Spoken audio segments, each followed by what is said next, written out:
ज्याचा उल्लेख आता योगेश बोलताना केला, अनेक योजना आपण केल्या, काय केलं हे या ठिकाणी सांगणं आणि त्याचं वाचन करणं किंवा त्याच्यासमोर ते सगळं उद्धृत करणं मला वाटतं हातच्या टाकणाऱ्या आरशाची गरज नाही. काय झालं हे आपण पाहिलं, इतिहासातल्या गतकाळच्या आपण सर्व साक्षर आहात. किती योजना आपण खेचून आणल्या, अडचणी किती होत्या, नगर पश्चिम परिस्थिती, अंगणे 98 आणि खच्चा रुपया.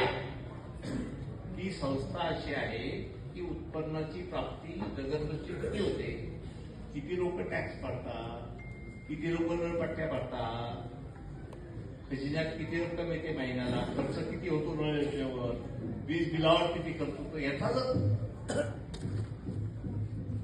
जमा पत्रक केलं, ताळेबंद काढला, अतिशय अडचणीची परिस्थिती.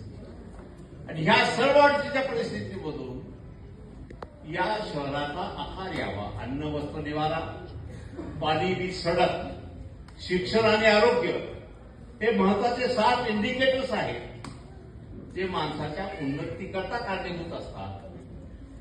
ते या शहरात खेचून आणली जावीत यासाठी सत्तेवर असो किंवा नसो सातत्यानं आपण प्रयत्न केला आणि पेट करायला त्याला उत्तम साथ दिली, उत्तम आशीर्वाद दिला आणि त्यामुळे आम्ही हे करू शकलो, ही सेवा आपल्या चरणी रुजू करू शकलो, त्याचा मला या ठिकाणी साथ अभिमान वाटतो. आणि पुढच्या भविष्यात पण येणारी सूत्र, आता नगरदेश करता ज्या उमेदवार आहेत त्यांचे यजमान पण डॉक्टर रवींद्र या ठिकाणीच आहेत. म्हणजे उमेदवार निवडतानाही नगर परिषद किती स्वच्छ पाण्यानं धुतल्यासारखी आपल्याला सगळ्यांना माहिती आहे. काय काय चर्चा होतात, कोण तिथं जातं, काय होतं, काय करतं, काय कमवतं, काय आणतं, काय नेतं, काय ठेवतं बाकी, ह्या सगळ्या गोष्टी आपल्याला माहिती आहे.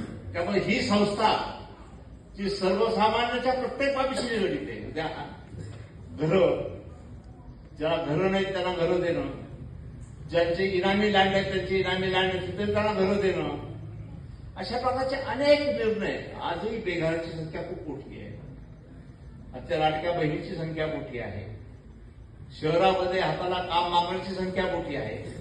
त्या ठिकाणी